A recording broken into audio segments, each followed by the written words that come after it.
The call ended with a promotion I'd been chasing for 2 years.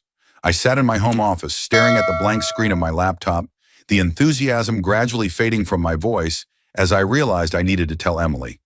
This was the third time Horizon Tech had offered me the position, Director of Product Development at their San Francisco headquarters, but the first time I seriously considered accepting it. "Honey, I'm home," Emily's voice echoed through our Chicago apartment. I heard her keys clatter against the ceramic bowl we kept on the entryway table, followed by the soft thud of her work bag hitting the hardwood floor. My stomach tightened. The promotion meant relocating to San Francisco. Emily had made it abundantly clear during the previous offers that leaving Chicago was non-negotiable. Her family was here. Her friends were here. Her job at the advertising agency was here. 4 years together, the last two sharing this apartment overlooking Lake Michigan, and I still found myself tiptoeing around certain topics. "In the office," I called out, closing my laptop and taking a deep breath. Emily appeared in the doorway, her blonde hair pulled back in a messy bun, her blue eyes bright with excitement. She was still wearing her work clothes, a pencil skirt and blouse that accentuated her figure perfectly. We'd met at a mutual friend's wedding, where she'd been the maid of honor, and I'd been the socially awkward groomsman who'd spilled champagne on her dress. Somehow that disaster had turned into 4 years of what I thought was perfection. "You'll never believe what happened today," she said, kicking off her heels and walking over to plant a kiss on my cheek. "That campaign I was telling you about, for the luxury watchmaker, they approved my concept. The entire team is celebrating at Lockwood tonight." She paused, finally noticing my expression. "What's wrong? You look like someone died." "Nothing's wrong," I said, forcing a smile. "That's great news, Em. Congratulations." She narrowed her eyes, studying my face. "Mark Donovan, I know that look. What are you not telling me?" I swiveled in my chair to face her directly. "Horizon called again. They're still interested in me heading up product development." Her smile faded instantly. "In San Francisco?" "Yes. And what did you tell them?" I hesitated. "I told them I needed to discuss it with you." Emily sighed, running her fingers through her hair. "We've been through this twice already, Mark. My entire life is here. The agency is about to promote me to creative director. My parents are an hour away. All our friends—" I know, I interrupted. "But this is different. They're offering equity in the company. This could set us up for life, Em. We could buy a house in San Francisco, take vacations whenever we want. Maybe even start that family we've been talking about." She turned away, walking to the window that overlooked the Chicago skyline. The late afternoon sun cast long shadows across the room, highlighting the tension in her shoulders. "You know I support your career," she said quietly, "but you're asking me to give up everything I've built here." "I've turned them down twice already," I replied, trying to keep the frustration from my voice. "At some point, they're going to stop asking." She turned back to me, her expression softening. "I need time to think about it. Can we talk about this later? I promised the team I'd meet them at Lockwood in an hour." I nodded, swallowing my disappointment. "Sure. Go celebrate your win. We'll talk tomorrow." She smiled, relief washing over her face. "Thank you for understanding." She kissed me again, this time on the lips. "Don't wait up. These things can run late." I watched her leave, an uneasy feeling settling in my stomach. Emily had always been ambitious, driven, passionate about her work. It was one of the things that had attracted me to her. But lately something had changed. She'd become distant, spending more evenings away from home, checking her phone constantly when we were together. I'd brushed it off as work stress, but now as I listened to her get ready in our bedroom, the doubt crept in. I noticed how she spent extra time getting ready, more than usual for a work event. She changed outfits 3 times, settling on a dress I'd never seen before, a dress that hugged her curves in ways that seemed excessive for celebrating with colleagues. The perfume she sprayed wasn't her usual scent either. It was a new one I'd never smelled on her before. "Is that a new dress?" I asked casually from the doorway. She startled slightly, turning to face me with a too bright smile. "This? Yeah, I picked it up last week. Do you like it?" "It's not your usual style for work events. The Lockwood is upscale. I want to make a good impression." She turned back to the mirror, applying another coat of lipstick. Deep red, almost provocative. Not her usual subtle pink. You never mentioned buying a new dress. Her eyes met mine in the mirror, a flash of something, annoyance, guilt, crossing her face before she masked it with another smile. It was a spontaneous purchase. You know how it is when you see something perfect. I did know. What I didn't know was why she was lying about something so trivial, or why her phone kept buzzing with texts that she quickly silenced without letting me see. 2 hours later, I was still in my office, reviewing project specs for my current job, when my phone buzzed with a text from my best friend Alex. Dude, aren't you supposed to be at Lockwood with Emily and her team? Just got here for drinks with clients and don't see you guys. My blood ran cold. I stared at the text for a long moment before responding. What do you mean? Her team is celebrating there tonight. 3 dots appeared, disappeared, then appeared again. I'm literally standing at the bar. The only people from Apex here are Todd and Sarah, having dinner in the corner. No team celebration. I set my phone down carefully as if it might explode. This wasn't the first lie. Last week it had been a girls' night that I later discovered never happened when her friend Megan mentioned being out of town that weekend. The week before that, a late meeting that her coworker casually contradicted at a dinner party. Book club meetings on Thursday evenings that somehow left her smelling like cologne. New dresses and lingerie appearing in her closet. Texts that made her smile secretively before angling her phone away from me. All the signs had been there. I'd just been too trusting, or perhaps too afraid to acknowledge them. I picked up my phone again and texted Alex. Don't mention you saw me. I'll explain later. Then I did something I'd never done before. I opened Emily's laptop. We knew each other's passwords, a gesture of trust early in our relationship. She'd left it on the coffee table, and I carried it back to my office with shaking hands. Her email was open. I scrolled through, finding nothing suspicious until I checked her archived messages. There, buried among newsletters and promotional emails, was a conversation thread with a name I recognized. Joshua Weiss. Emily's ex-boyfriend from college. The guy she'd dated for 3 years before meeting me. The one she'd assured me was ancient history. The most recent email was from 2 days ago. Can't wait for tonight. The usual place at 8. Still can't believe we've managed to keep this going right under his nose. The book club excuse was genius. Jay. I scrolled through the thread, my heart pounding in my ears. Dozens of emails dating back 6 months. Plans for meetups. Inside jokes. References to nights spent together. Then I checked her text messages, finding a thread with book club that was actually a group chat with her 3 closest friends. I scrolled up, reading message after message that confirmed my worst fears. Almost slipped up and mentioned Josh in front of Mark last night. Does he suspect anything? No way, he's completely clueless. Too busy with his work to notice anything.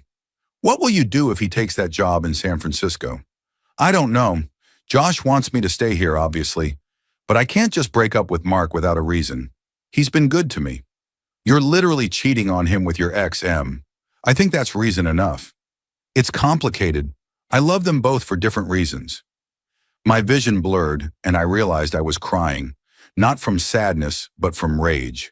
4 years of building a life together, and she'd thrown it away for what? Her college ex?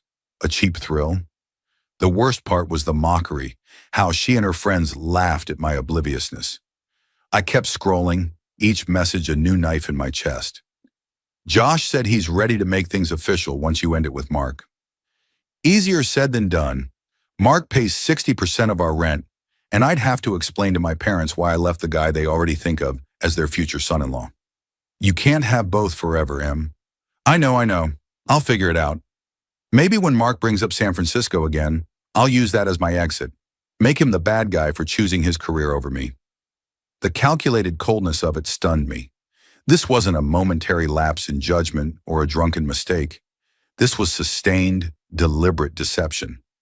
She'd been planning to use my career ambitions against me, to paint me as the villain in our story while she played the victim. I set the laptop down, my hands trembling. The apartment suddenly felt too small, the air too thick. I grabbed my keys and left, driving aimlessly through the Chicago streets until I found myself at the lakefront. I parked and walked to the water's edge, watching the waves crash against the shore as my mind raced. Hours passed as I sat there, replaying every moment of our relationship through this new lens of betrayal. Every late night at work, every weekend trip with the girls, every time she'd pulled away from my touch, claiming exhaustion. I remembered the night 3 months ago when I'd suggested we try for a baby, start the family we'd always talked about. She'd panicked, said she wasn't ready, that she wanted to secure her promotion first. Was that because she was already planning her exit? Or worse, was she afraid the child might not be mine? The thought brought fresh rage surging through me. I took out my phone and did something I'd never imagined doing. I texted her boss, a man I'd met several times at company events. "Richard, this is Mark, Emily's boyfriend. I know it's late, but I wanted to apologize for Emily missing your client meeting last Thursday. She told me about it, and I feel terrible that our personal issues kept her from attending. She'll be back on track now." I knew there had been no client meeting last Thursday. Emily had told me there was. Another lie to cover time spent with Josh. Her boss's response came quickly. "Mark, no apology needed. There was no client meeting scheduled for Thursday. Perhaps Emily confused the dates?" "Maybe so," I replied. "Sorry to bother you this late." I put my phone away, a cold satisfaction spreading through me. Now I had external confirmation of her lies. Not that I needed it after what I'd seen on her laptop. By the time I returned home, it was past midnight. Emily was still out. I sat in the dark living room, waiting. At 1:37 a.m., I heard her key in the lock. She stumbled slightly as she entered, her hair disheveled, lipstick smudged. "Mark, why are you sitting in the dark?" She fumbled for the light switch, blinking in the sudden brightness. "God, you scared me." "How was the celebration?" I asked, my voice unnaturally calm. "Amazing. We went to a few places after Lockwood. Lisa got totally wasted and started dancing on tables." She laughed, kicking off her heels. "You should have come." "Funny thing about that," I said, standing up. "I got a text from Alex tonight. He was at Lockwood for a client meeting. Said there was no team celebration." The color drained from her face. "He must have been mistaken. We were in the private room in the back." "Stop lying, Emily." My voice was steady, despite the rage and hurt churning inside me. "I know about Josh." Her eyes widened, then narrowed. "You went through my things, my emails, my texts. How dare you invade my privacy like that?" "How dare I?" I laughed bitterly. "You've been cheating on me for 6 months, and you're upset about privacy?" "It's not what you think," she said, her voice dropping to a pleading whisper. "Josh and I reconnected as friends. It just evolved." I was confused. I still am. How convenient. And the book club, the late meetings, the girls' nights that never happened? Were you confused about those too? Or were you just lying to my face? She sank onto the couch, tears welling in her eyes. "I didn't want to hurt you." "Well, congratulations on failing spectacularly at that." "What are you going to do?" she asked, looking up at me. "I'm taking the job in San Francisco." Her mouth fell open. "Just like that? You're not even going to try to work through this?" "Work through what exactly?" "The fact that you've been sleeping with your ex-boyfriend while I've been planning our future? That you've been lying to me daily for months? That your friends have been covering for you? That you were planning to use my career aspirations to make me the villain when you finally decided to leave me for him? Tell me, Emily, what exactly is there to work through?" Her face registered shock at my knowledge of her plans. "You read my private conversations with my friends? How much did you see?" "Enough to know that you never loved me. That I was convenient, a rent check, a status symbol, a placeholder until Josh decided he wanted you back." "That's not true," she cried, tears now streaming down her face. "I do love you. You just love him more," I finished for her. "Or at least you think you do, until he cheats on you too." "Josh wouldn't—" I cut her off with a harsh laugh. "You really think a guy who would help you cheat on your boyfriend of 4 years is trustworthy? Wake up, Emily. You're not special. You're just the latest in what I'm sure is a long line of women he's convinced to betray their partners."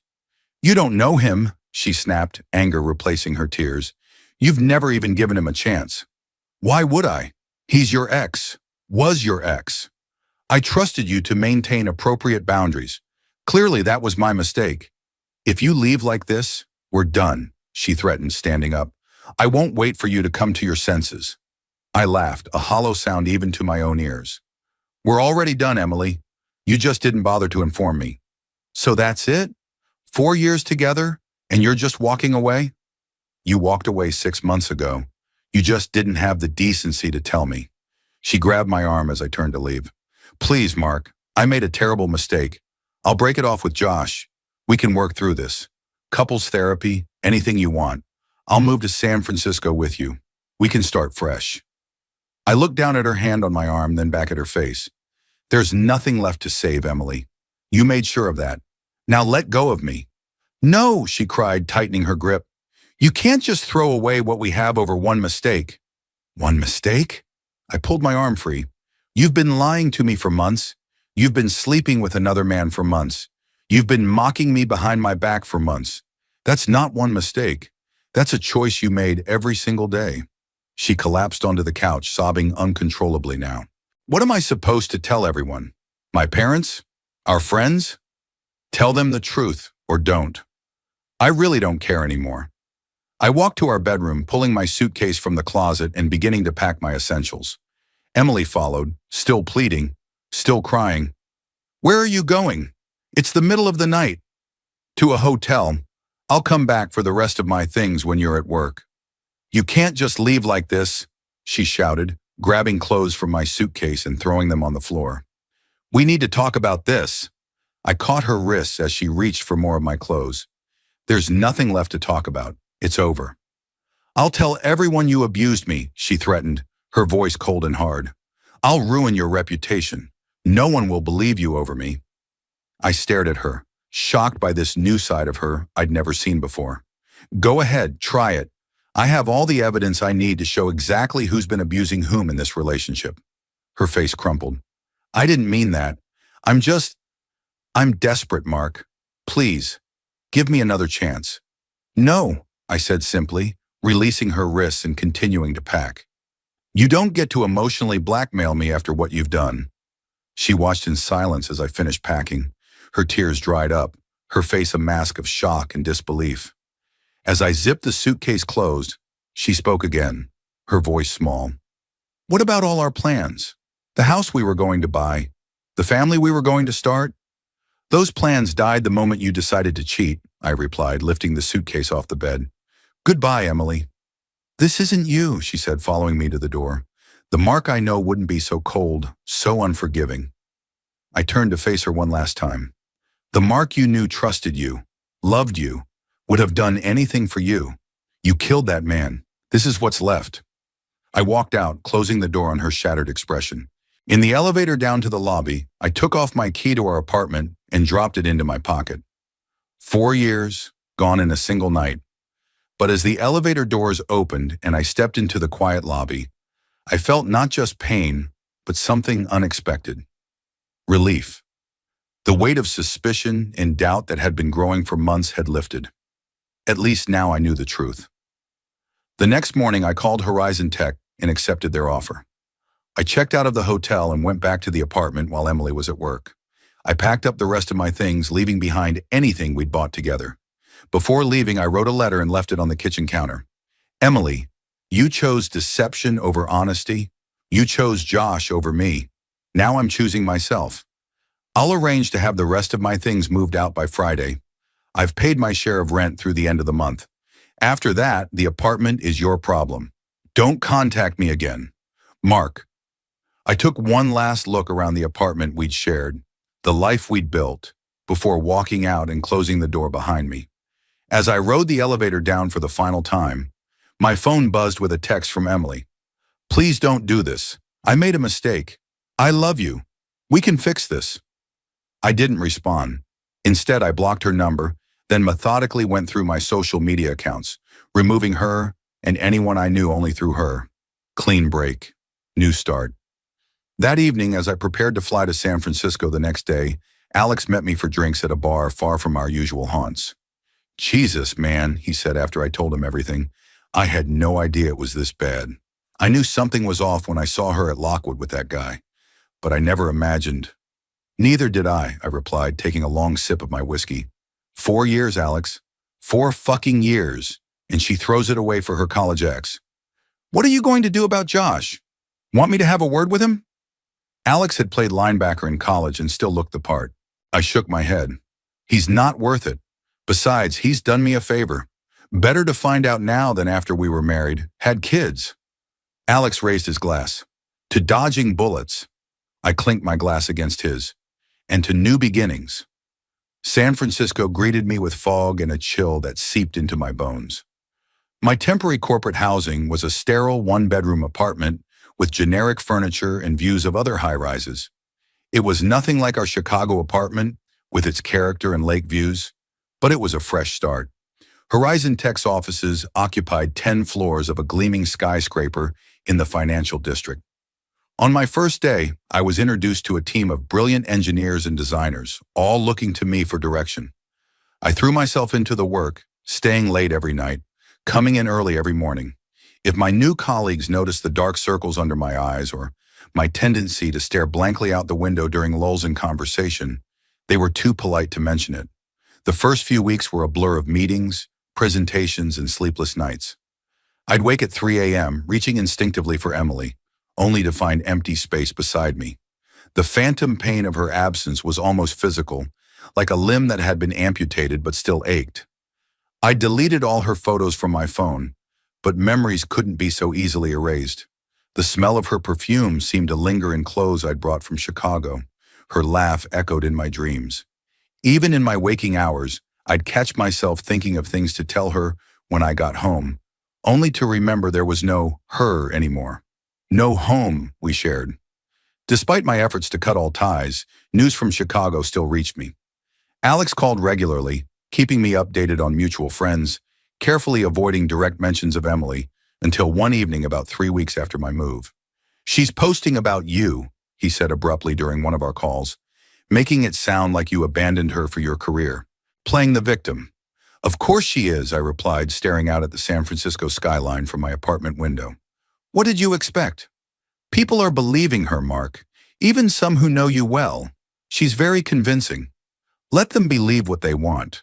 I know the truth. Maybe you should tell your side before she completely rewrites history." I considered it for a moment, then shook my head, even though Alex couldn't see me. What's the point? Anyone who would believe her version without even asking me for mine isn't someone I need in my life. "Fair enough," Alex conceded. "Just thought you should know." After we hung up, curiosity got the better of me. For the first time since leaving Chicago, I looked at Emily's social media profiles. She'd changed her relationship status to single and posted a series of cryptic quotes about betrayal and abandonment. The comments were filled with supportive messages from friends and family, expressing shock at my alleged callousness. I was about to close the browser when a new post appeared. A photo of Emily and Josh at a rooftop bar in Chicago, his arm around her waist, her head on his shoulder. The caption read, "Sometimes life takes unexpected turns, but leads you back where you belong. 'Cause second chances." The hypocrisy was breathtaking. Barely 3 weeks after begging me to stay, after promising to break things off with Josh, she was publicly flaunting their relationship and still positioning herself as the wounded party. I was composing a scathing comment when my phone rang. My new boss, calling about an urgent issue with the product launch. By the time I resolved the crisis, hours had passed, and my anger had cooled enough for rational thought to prevail. Engaging in a social media war would accomplish nothing except prolonging my connection to a past I was trying to escape. Instead, I did something more subtle but far more damaging. I forwarded the emails between Emily and Josh to her supervisor at the advertising agency. The same supervisor she'd been lying to about late meetings when she was actually with Josh. I included screenshots of our text exchanges where she'd claimed to be working late on specific dates, alongside her supervisor's confirmation that no such work events had occurred. 2 days later, I received an email from Megan, one of Emily's friends who had helped cover for her affair. "Mark, I know you probably hate me right now and I don't blame you. What we did, covering for Emily, was wrong. I told myself it wasn't my place to interfere, but the truth is, I was a coward. Emily's been put on probation at work because of the lies she told about client meetings. They're investigating her expense reports now too, since she apparently claimed reimbursement for client dinners that never happened. Josh is already acting shady, staying out late without her. She's a mess. I'm not telling you this to make you feel bad or to ask you to take her back. I just thought you should know that karma works fast sometimes. I hope you're finding peace in SF. Betrayal. I read the email twice, searching for any feeling of satisfaction or vindication. Instead, I felt oddly empty. Emily's suffering didn't heal my pain or undo her betrayal. It was just another sad chapter in a story that should have ended differently. I deleted the email without responding and went back to work. Months passed. Winter turned to spring. I found an apartment in Pacific Heights with a view of the Golden Gate Bridge. I joined a rock climbing gym, made new friends, even went on a few dates, though none progressed beyond dinner. The wound was still too fresh, the trust too broken. Horizon's product launch was scheduled for May, a revolutionary AI platform that could predict consumer behavior with unprecedented accuracy. As the date approached, I worked 18-hour days, falling into bed exhausted only to wake a few hours later with new ideas, new concerns, new items for my to-do list. It was during this frenzy of activity that Jennifer Lewis entered my life. The new head of marketing, hired to ensure our product didn't just launch but dominated the market. She was brilliant, driven, and refreshingly direct. "Your presentation needs work," she told me after our first meeting. "Too much technical jargon, not enough emphasis on real-world applications." "And you could use a course in tact," I replied, annoyed by her criticism of the presentation I'd spent weeks perfecting. She laughed, a genuine sound that caught me off guard. "I didn't take this job to make friends, Donovan. I took it to make history. This product could revolutionize how businesses operate, but only if people understand what it does.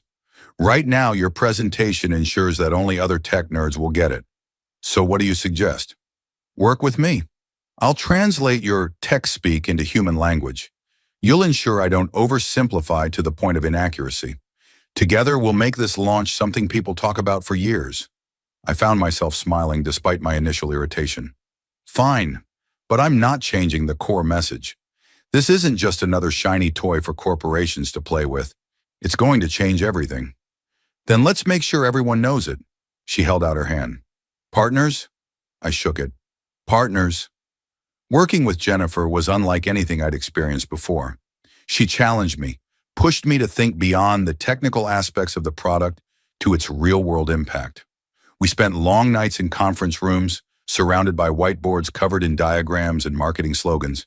We argued, compromised, created something neither of us could have developed alone.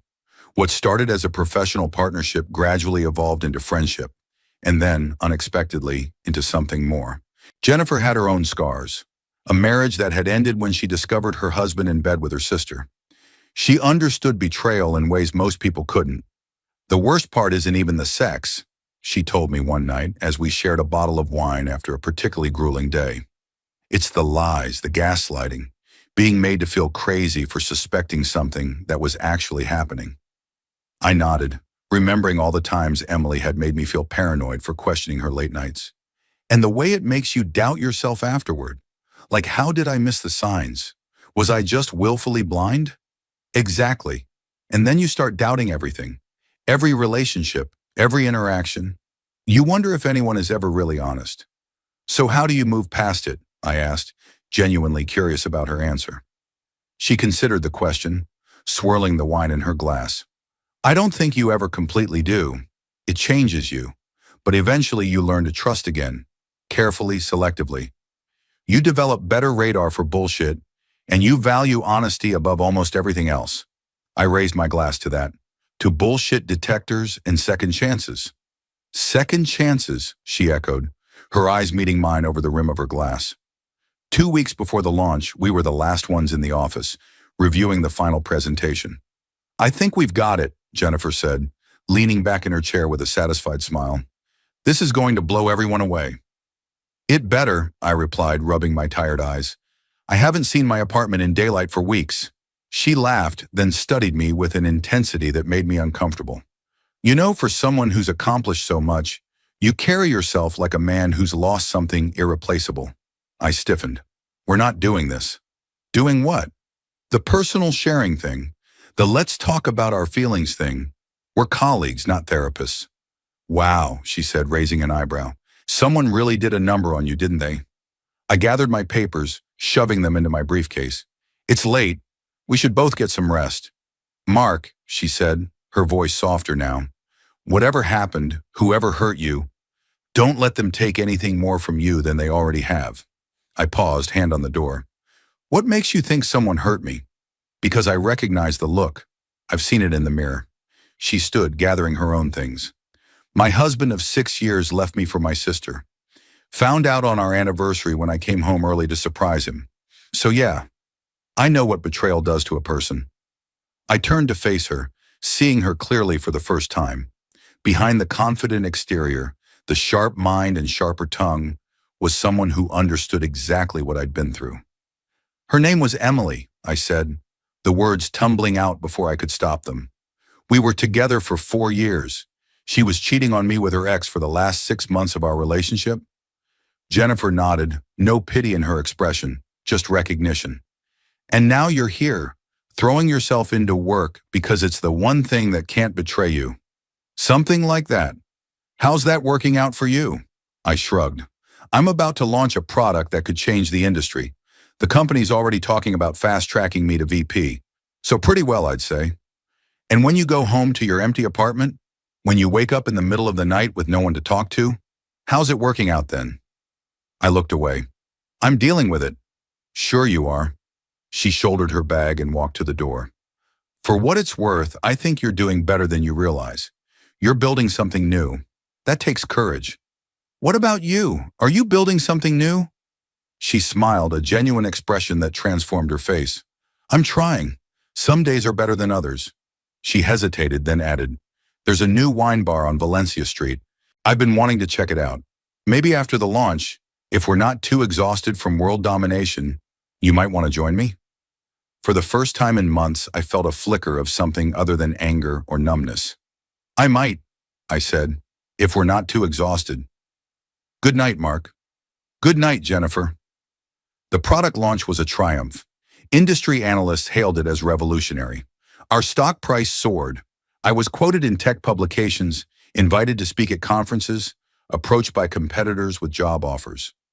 Jennifer and I were celebrated as the dream team who had bridged the gap between complex technology and mainstream understanding.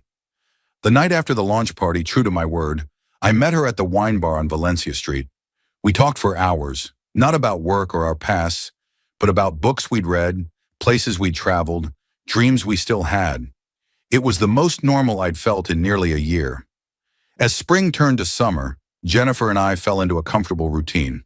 Wine bars turned into dinners, dinners into weekend hikes in Marin County, hikes into overnight trips to Napa Valley.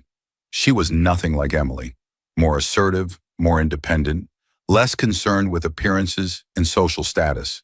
But she was also warmer in ways that surprised me, more willing to be vulnerable when she trusted someone. I was cautious, still healing, but for the first time since leaving Chicago, I could imagine a future that wasn't defined by what I'd lost. Then on a foggy Tuesday morning in July, Emily appeared at the entrance to Horizon Tech's building. I was returning from a coffee run when I saw her, standing nervously by the security desk, wearing a sundress I didn't recognize, and an anxious expression I knew all too well. She spotted me at the same moment, her eyes widening.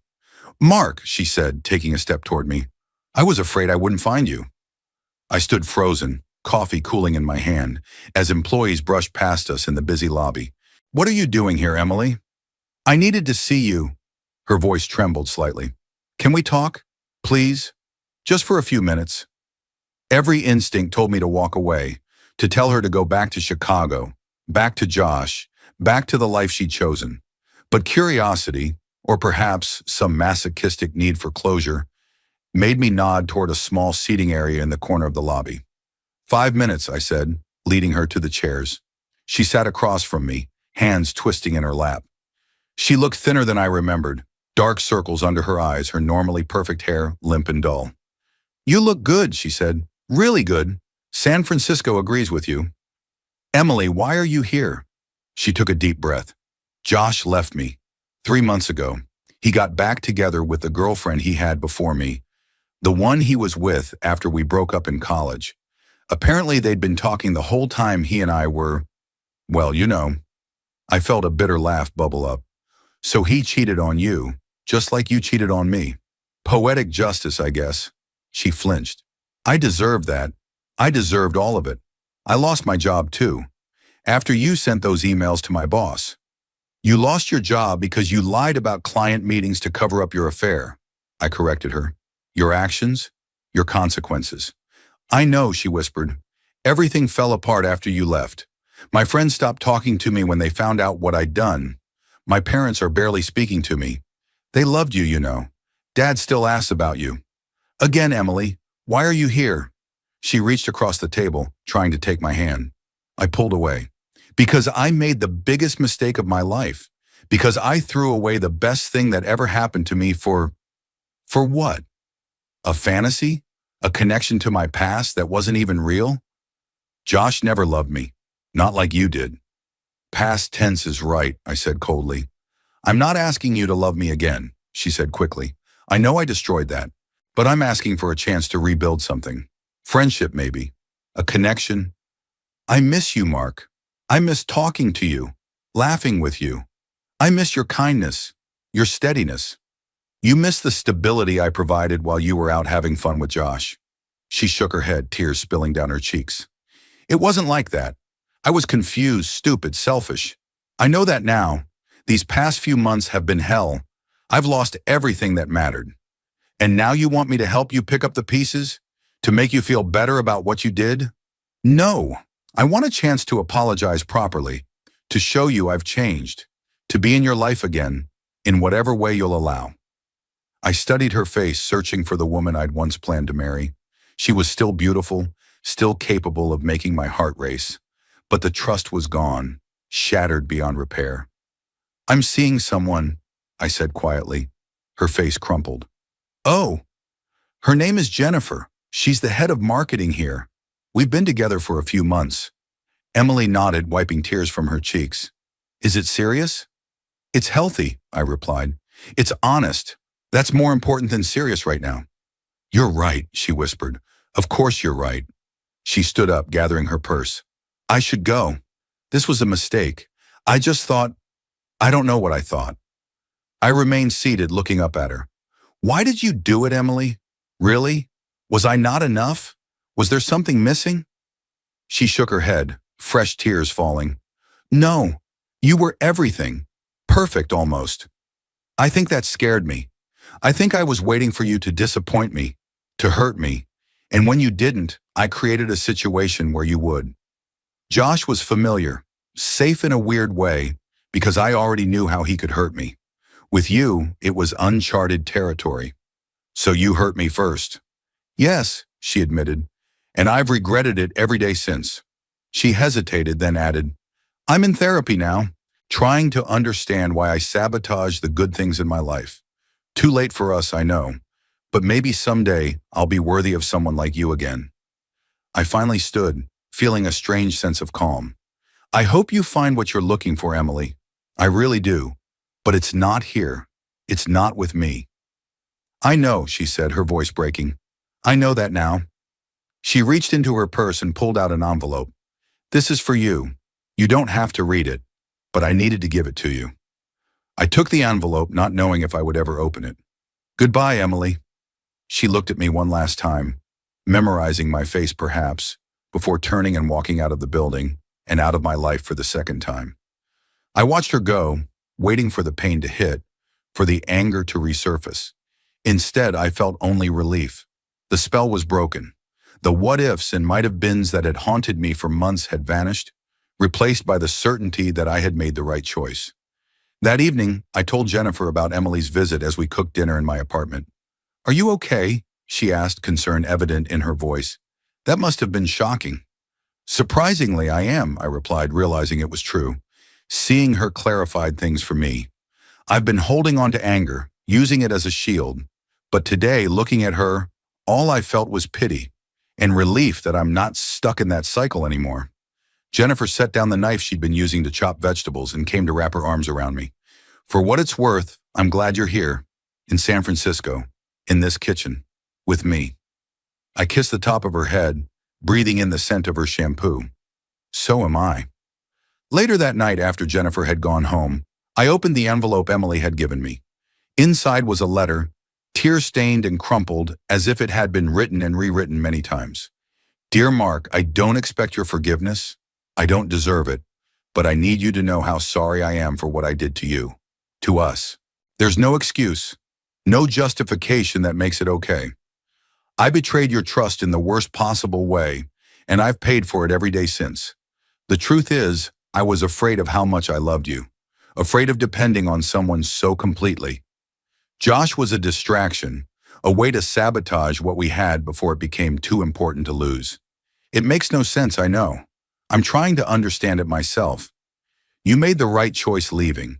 You deserve better than what I gave you. You deserved honesty, faithfulness, respect. All the things I failed to provide. I hope you found happiness in San Francisco. I hope you found someone who appreciates your kindness, your intelligence, your quiet strength. I hope she makes you laugh the way I used to. I hope she never makes you cry the way I did. Most of all, I hope you know that you changed me for the better, even if I realized it too late. I am trying to be the person you always believed I could be. I will always love you. I will always regret losing you. Emily. I folded the letter and placed it back in the envelope, then tucked it in a drawer, a keepsake from a chapter of my life that was now firmly closed. 3 weeks later, I got a call from Alex. His voice was grave. Mark, I don't know how to tell you this, but it's about Emily. My heart skipped a beat. What about her? She's in the hospital. Bad car accident. She was driving home from a bar last night, way over the limit, wrapped her car around a tree. I sat down heavily on my couch. How bad is it? Critical. Internal bleeding, broken ribs, punctured lung. They're not sure if she's going to make it. The news hit me with unexpected force. Despite everything, the thought of Emily dying was unbearable. Which hospital? Northwestern Memorial. But Mark, you're in San Francisco. You can't. I know, I cut him off. Just keep me updated, okay? Of course. I hung up and sat there staring at nothing, my mind racing. Jennifer found me like that when she came over an hour later for our planned dinner. Mark, what's wrong? You look like you've seen a ghost. I told her about Emily's accident, expecting jealousy, or at least discomfort. Instead, she sat beside me and took my hand. Do you want to go to Chicago? I can help you book a flight. I shook my head. No, there's nothing I could do there that would help her, and it would just complicate things. Are you sure? It's okay if you need to go. I understand that you shared a life with her, regardless of how it ended. I squeezed her hand, grateful for her understanding. I'm sure, but thank you. For the next 3 days, I existed in a strange limbo, checking my phone constantly for updates from Alex. Emily survived the initial surgery but remained in critical condition. Her parents were at her bedside. Josh was nowhere to be found. On the 4th day, Alex called with better news. She's stabilized. Doctors are cautiously optimistic. She's not out of the woods yet, but it's looking better. I felt a weight lift from my chest. Good. That's good. There's something else, Alex said, hesitating. She's been asking for you. When she's conscious, your name is the first thing she says. I closed my eyes, feeling the pull of the past. I can't, Alex. I just can't. I know. I told her parents you're in San Francisco, that it's not possible. Just thought you should know. After we hung up, I went to the kitchen and poured myself a glass of whiskey, then carried it out to my balcony. The sun was setting over the Golden Gate Bridge, painting the sky in shades of orange and gold. I thought about Emily, lying in a hospital bed in Chicago, asking for me. I thought about Jennifer, who had offered to help me book a flight to see my ex-girlfriend. I thought about the strange turns life takes, how one decision can alter everything that follows. 2 more weeks passed. Emily was moved out of intensive care, on the road to a long but likely full recovery. Her parents sent me a message through Alex, thanking me for my concern, telling me Emily was doing better physically, but struggling emotionally. I didn't respond. What could I say? That I was glad she hadn't died but didn't want to reopen that chapter of my life? That seemed unnecessarily cruel. Then a month after the accident, I received a text from a number I didn't recognize. Mark, it's Megan. Emily asked me to tell you she's being released from the hospital tomorrow. She's lost her apartment, couldn't pay rent while hospitalized, moving in with her parents temporarily. She also wanted you to know she's been sober since the accident. 60 days today. I thought you'd want to know. I stared at the text, unsure how to respond or if I should respond at all. Emily's life was no longer my concern. Her sobriety, her housing situation, her recovery, these were her problems, not mine. And yet, thanks for letting me know, I finally replied. I'm glad she's recovering. Wish her well. I set my phone down and went back to the report I'd been working on. An hour later, it buzzed again with another text from Megan. There's something else you should know. Emily's decided to move away from Chicago, starting over somewhere new. She said to tell you she's following your example. Choosing herself for once. Just thought you should know. This time I didn't respond. There was nothing left to say. 6 months later, Jennifer and I were planning a weekend trip to Napa when Alex called. Hey man, long time no talk. How's San Francisco treating you? We caught up briefly before he got to the real reason for his call. I don't know if you want to hear this, but there's been some news about Emily. I hesitated, then decided I was ready to hear it, whatever it was. Go ahead. She died, Mark, last night. Drug overdose. The world seemed to stop for a moment. What? But she was in recovery, sober for months. Apparently not. Her mom found her in her old bedroom. Empty pill bottle, empty vodka bottle. There was a note. What did it say? I asked, my voice barely audible. I don't know all the details. Just that she apologized to her parents, to you, to everyone she'd hurt. Said she couldn't live with what she'd done, who she'd become. I sat down heavily on my couch, the same spot where I'd received the news of her accident. When's the funeral? Thursday. Look, no one expects you to fly back for it. Everyone understands. I'll be there, I interrupted. Text me the details. After we hung up, I sat in silence, trying to process the news. Emily was gone. Really gone. Not just out of my life, but out of the world entirely. The woman I'd once loved, once planned to marry, had been so consumed by her demons that she'd taken her own life. Jennifer found me like that when she arrived an hour later. One look at my face told her something was terribly wrong. What happened? She asked, sitting beside me and taking my hand. I told her about Emily's death, the words feeling strange and hollow as they left my mouth. Jennifer listened without interrupting, her hand squeezing mine. I need to go to the funeral, I said when I'd finished. I know it's weird considering everything, but it's not weird, she assured me. It's human. Of course you should go. Will you come with me? I asked, surprising myself with the question. She looked equally surprised. Are you sure? Won't that be complicated? Probably, but I want you there. Need you there, actually. She nodded, squeezing my hand again. Then I'll be there. The funeral was held in a small church in the Chicago suburbs. Emily's parents had requested a private service, family and close friends only. I wasn't sure if I still qualified as either, but they'd sent word through Alex that they wanted me there. Jennifer and I sat near the back, trying to be inconspicuous. The church was filled with flowers and photographs of Emily, as a child, as a teenager, as the vibrant young woman I'd known. Her mother saw me as she walked in and came over, pulling me into a tight hug. Thank you for coming, she whispered. It would have meant everything to her. I nodded, unable to speak past the lump in my throat. The service was brief but moving. Emily's father spoke about her talent, her laugh, her love of life.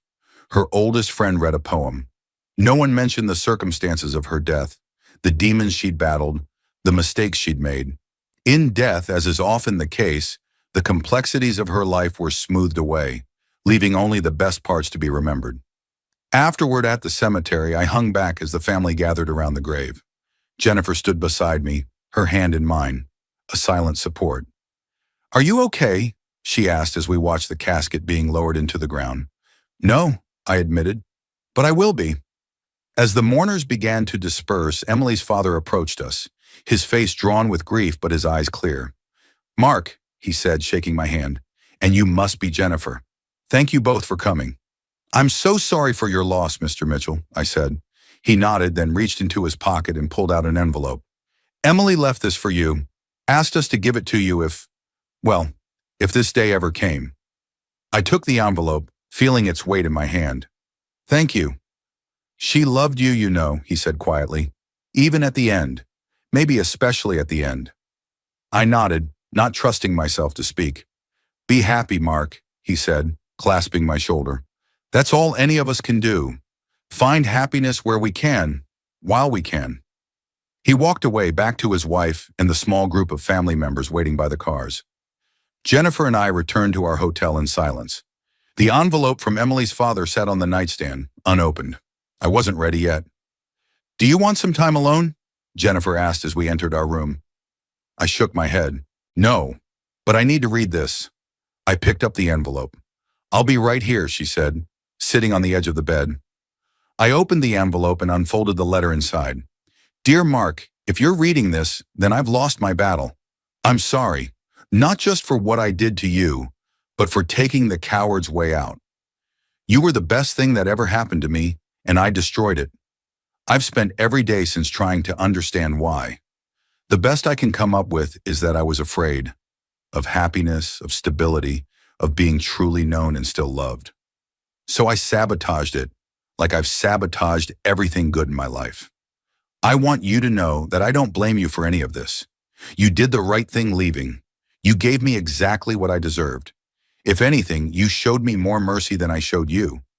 Please don't feel guilty. This isn't your fault. It's mine. All mine. I hope you found happiness. I hope you found someone who deserves you, who treats you with the love and respect I failed to give. I hope you have the life we once planned, the house, the family, the future full of possibility. Most of all, I hope you can forgive me someday. Not for my sake, it's too late for that, but for yours. Forgiveness is freedom, and you deserve to be free. I will always love you. I will always be sorry. Goodbye, Mark. Emily. I folded the letter and put it back in the envelope, tears streaming down my face. Jennifer came to sit beside me, wrapping her arms around me as I cried for the woman I'd once loved, for the future we'd never have, for the tragedy of a life ended too soon. Later that night, as we lay in bed, Jennifer asked, "What are you thinking?" "That life is fragile," I replied. "That happiness is precious, that we have to grab onto it with both hands when we find it." She propped herself up on one elbow, looking down at me in the dim light. "And have you found happiness?" I reached up to touch her face, tracing the curve of her cheek. "Yes, with you." "Even with all this?" she asked, gesturing vaguely toward everything we'd been through. "Because of all this," I corrected her. "It's made me appreciate what we have even more." She leaned down to kiss me, a gentle press of lips that deepened into something more urgent, more alive. In the midst of death, we affirmed life, finding solace in each other's arms. The next morning, before our flight back to San Francisco, I visited Emily's grave one last time. Jennifer waited in the car, giving me space for this final goodbye. The cemetery was empty, the morning mist clinging to the gravestones. Emily's grave was still covered with fresh flowers from the funeral. I stood there for a long moment, remembering the good times before the betrayal, the laughter, the love, the dreams we'd shared. "I forgive you," I said quietly to the cold stone. "I hope you found peace." I placed a single white rose on her grave, then turned and walked away, back to the car, back to Jennifer, back to the life we were building together. As we drove to the airport, I gazed out at the Chicago skyline, the city where I'd once planned to spend my life. It was beautiful, familiar, but no longer home. Home was now San Francisco. Home was now Jennifer. Home was now the future we would create together, shaped by, but not defined by our past. "Ready?" Jennifer asked as we approached the terminal. I took her hand, squeezing it gently. "Ready." We walked into the airport together, leaving Chicago and its ghosts behind. The plane that would take us back to San Francisco was waiting, and beyond it, a life full of possibility, a life I had chosen, a life worth living.